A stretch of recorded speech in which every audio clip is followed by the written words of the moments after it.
Pastor Praveen పగడాల పార్థివ దేహం సికింద్రాబాద్ చేరుకుంది. ఈ రోజు తెల్లవారుజామున బాడీ సికింద్రాబాద్లో ఉన్న వాళ్ళ సొంత ఇంటికి చేరుకోగానే కుటుంబ సభ్యులు మరియు చర్చ్ మెంబర్స్ ఆయన అంత్యక్రియల కార్యక్రమానికి అన్ని ఏర్పాట్లు చేస్తున్నారు. ఇంకా ప్రవీణ్ ఫాలోవర్స్ కూడా పెద్ద ఎత్తున తరలి వస్తున్న దృశ్యాలు మనం లైవ్లో చూడవచ్చు.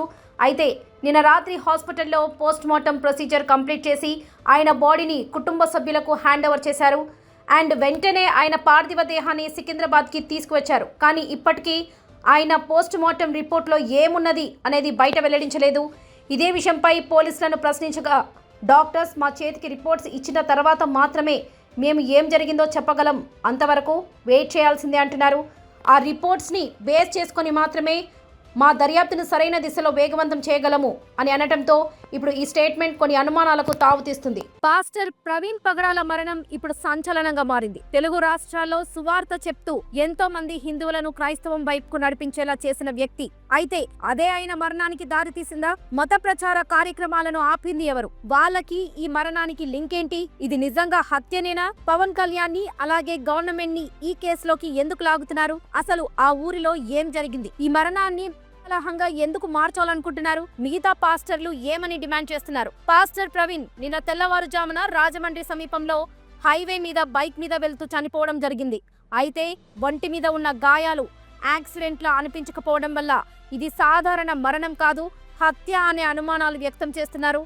ఇక ఈ మరణం వెనుక ఎన్నో ప్రశ్నలు, ఎన్నో అనుమానాలు తలెత్తుతున్నాయి.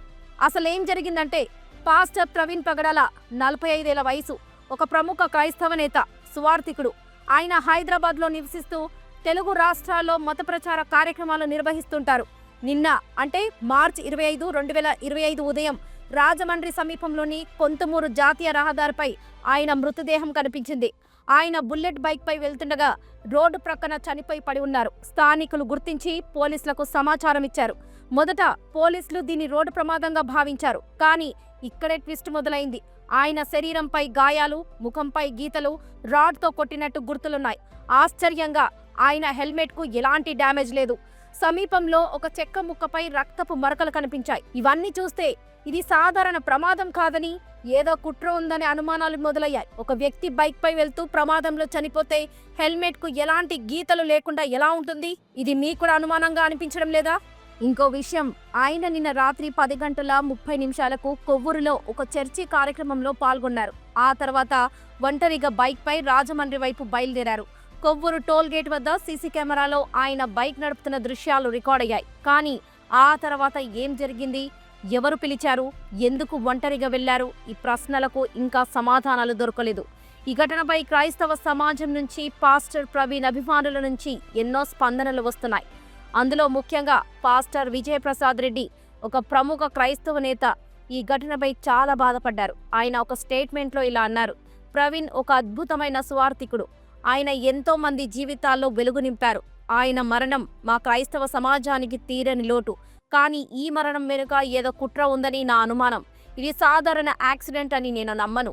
ప్రభుత్వం ఈ కేసును సీరియస్గా తీసుకొని నిష్పక్షపాతంగా విచారణ చేయాలి. విజయప్రసాద్ గారి మాటలు విన్నాక నాకు కూడా ఒకటే ఆలోచన.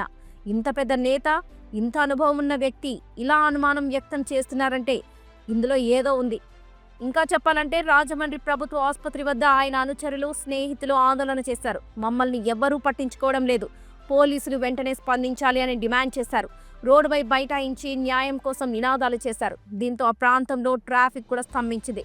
ఇన్ని ఆందోళనలు, అనుమానాల మధ్య ప్రభుత్వం ఎలా స్పందించిందో చూద్దాం. తూర్పుగోదావరి జిల్లా ఎస్పీ డి నరసింహకిషోర్ ఒక ప్రకటనలో, మేము ఈ కేసును సీరియస్ గా తీసుకున్నాం. 5 ప్రత్యేక విచారణ బృందాలను ఏర్పాటు చేశాం. సీసీ కెమెరా ఫుటేజ్లను పరిశీలిస్తున్నామని తెలిపారు. ఈ రోజు ఉదయం రాజమండ్రి ప్రభుత్వ ఆసుపత్రిలో ప్రవీణ్ మృతదేహానికి పోస్ట్ మార్టం జరిగింది. కానీ ఇంకా ఎలాంటి అధికారిక నివేదిక బయటికి రాలేదు. ఈ విషయంపై మంత్రి నారా లోకేష్ కూడా స్పందించారు. ఆయన ఇలా అన్నారు: పాస్టర్ పగడాల ప్రవీణ్ గారి హఠాన్ మరణం దిగ్భ్రాంతికి గురి చేసింది. వారి ఆత్మకు శాంతి కలగాలని ప్రార్థిస్తున్నాను. కుటుంబ సభ్యులకు నా ప్రగాఢ సానుభూతి అంటూ మంత్రి నారా లోకేష్ స్పందించారు. పోలీసుల ప్రాథమిక దర్యాప్తులో ఇది రోడ్డు ప్రమాదంగా గుర్తించారు. కానీ వివిధ సంఘాలు అనుమానం వ్యక్తం చేస్తున్నాయి. ఇక్కడ ఒక విషయం గమనించారా? ప్రభుత్వం ఒకవైపు రోడ్డు ప్రమాదం అని చెబుతుంది, కానీ అనుమానాలు మాత్రం తగ్గడం లేదు. ఇది మీకు కూడా కొంచెం వింతగా అనిపించడం లేదా? ఆయన తన ప్రసంగాల ద్వారా, మత ప్రచార కార్యక్రమాల ద్వారా ఎంతో మందిని క్రైస్తవంలోకి మార్చారు. కానీ ఆయన ప్రసంగాలు మత ప్రచారం కొందరికి మింగుడు పడలేదు. ఎక్స్లో వచ్చిన కొన్ని పోస్టుల ప్రకారం ఇటీవల గ్రూపులో ఆయన్ని బహిరంగంగా బెదిరించారు. ప్రవీణ్ పగడాల అంతు చూస్తాము అని వార్నింగ్లు ఇచ్చారని ఆయన అభిమానులు చెబుతున్నారు. ఇంకా చెప్పాలంటే ఆయన మత ప్రచార కార్యక్రమాలు కొన్ని ప్రాంతాల్లో వివాదాస్పదంగా మారాయి. ఈ మధ్య కాలంలో ఏమైందో తెలియడం లేదు, కానీ ఎక్కడ చూసినా మత ఇరుపక్షాలు వారు కొట్టుకునేటట్టు రెచ్చగొట్టడం మనం గమనిస్తూనే ఉన్నాం. ఈ మధ్య నాగ్పూర్లో హిందూ ముస్లింస్ అల్లర్లు కూడా ఇలాగే చెలరేగాయి. ఇప్పుడు ఈ మరణానికి రాజకీయ రంగు పులమటానికి పవర్లో లేని పార్టీలు గవర్నమెంట్ పై నిందలు మోపటం ఈ రాజకీయ హత్యలాగా వర్ణించడానికి చూస్తున్నారేమో అనే అనుమానం కూడా వస్తుంది. ఎందుకంటే ఇప్పుడు ఆంధ్రప్రదేశ్లో గత ప్రభుత్వ హయాంలో రెచ్చిపోయిన కొందరి నాయకులపై కేసులు నడుస్తున్న ఈ తరుణంలో ఆ టాపిక్ ని డైవర్ట్ చేయడానికి ఈ పాస్టర్ హత్యని ఉపయోగించుకొని క్రైస్తవ సభ్యులు, యాంటీ గవర్నమెంట్ సోషల్ మీడియా టీంలు పనిచేస్తున్నాయనే అనుమానాలు కూడా వ్యక్తమవుతున్నాయి. ఇంకా ఈ విషయంపై కొందరు పాస్టర్లు అత్యుత్సాహం చూపించడంపై కూడా అనుమానాలు వస్తున్నాయి. ఈ ఘటనపై క్రైస్తవ సమాజం, పాస్టర్ ప్రవీణ్ అభిమానులు, సామాన్య ప్రజలు ఎలా స్పందిస్తున్నారో చూద్దాం. రాజమండ్రి ప్రభుత్వ ఆసుపత్రి వద్ద ఆయన అనుచరులు ఆందోళన చేశారు. ఇది హత్య, రోడ్డు ప్రమాదం కాదు, మతం ఆయన్ని చంపి ఉంటారు అని ఆరోపిస్తున్నారు.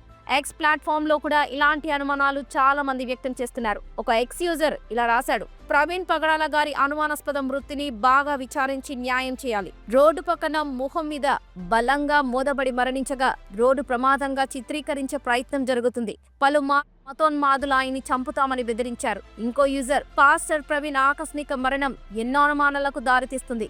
ఉన్మాదుల చేతిలో హత్యకు గురయ్యారా, లేక కూటమి ప్రభుత్వ సభ్యులకి కూడా ఈ హత్యలో పాత్ర ఉందా అని రాశాడు. ఇలా సామాన్య ప్రజల నుంచి క్రైస్తవ సంఘాల వరకు అందరి మరణం వెనుక ఏదో కుట్ర ఉందని నమ్ముతున్నారు.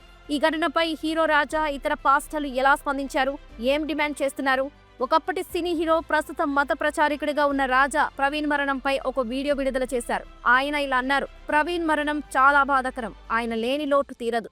భౌతికంగా మాత్రమే ఆయన క్రైస్తవ సమాజానికి దూరమయ్యారు. కానీ ఇతర పాస్టర్లు, క్రైస్తవ నేతలు మాత్రం న్యాయం కోసం గట్టిగా డిమాండ్ చేస్తున్నారు. ప్రవీణ్ మరణం వెనుక అసలు కారణాలు వెలికి తీయాలి, న్యాయ సమగ్ర దర్యాప్తు జరపాలి అని అనేక మంది పాస్టర్లు, మత పెద్దలు కోరుతున్నారు.